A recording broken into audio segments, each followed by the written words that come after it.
شكرا سيدي رئيس الحكومة. ونحن على مشارف ولاية تشريعية جديدة ارتأيت أن أتوجه إلى المستقبل. فهذه بعض انطباعات على ثقافات هي أصل ثقافة. طبعا أنا أتوجه إلى القمة، ومن خلالكم أتوجه إلى كل القمم وإلى كل الهمم هنا وهناك الآن ولاحقا. سيدي رئيس الحكومة، نحن المغاربة بسطاء، لسنا سذج إنما بسطاء في ثقافتنا، في منظورنا إلى الثقافة. قد يعتقد بعضكم أن بعضنا لا يتوفر على الكفاءة ولا على الحنكة السياسية والدبلوماسية. قد يتحايل بعضكم على بعضنا بالإلغاء والإقصاء والاستعلاء. قد يركن بعضنا في الرفوف وراء الصفوف والدفوف، وإنما نحن صامدون ها هنا كالشمس الحارقة. سيدي رئيس الحكومة، نعري الحقائق ونكشف ونحسب الدقائق تماما مثل الزمن ولو بعد حين.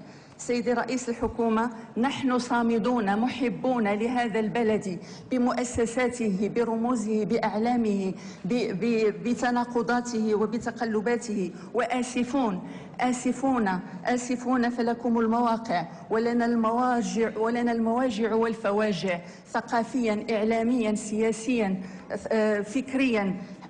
ما أحوجنا سيد رئيس الحكومة، ما أحوجنا إلى سياسة، إلى ثورة فكرية ثقافية فعلية، ما أحوجنا إلى التصالح مع ذواتنا، ما أحوجنا إلى تحصين أنفسنا بالثقافة وبالعلم والمعرفة، ما أحوجنا سيد رئيس الحكومة أن نتصالح مع رحاب الآداب والعلوم الإنسانية ومع رحاب الفضاءات الحقوقية والقانونية. سيد الرئيس، ما أحوجنا إلى تنزيل الدستور، ما أحوجنا إلى مجانية التعليم والصحة مع الجودة، فنحن لا نقبل دون المجانية ولا نستسيغ دونها ولا ننتظر غيرها. ما أحوجنا إلى المساواة بين المواطنين، خصوصا في رحاب العلم والمعرفة وفي رحاب التطبيب والاستشفاء. نحن لا نستسيغ التفرقة بين الأغنياء وبين الفقراء في رحاب محورها الإنسان، كرامة الإنسان وعزة نفسه. أقبل على النفس سيدي رئيس الحكومة ووفيت، أقبل على نفسي واستكمل فضائلها، فإنك بالنفس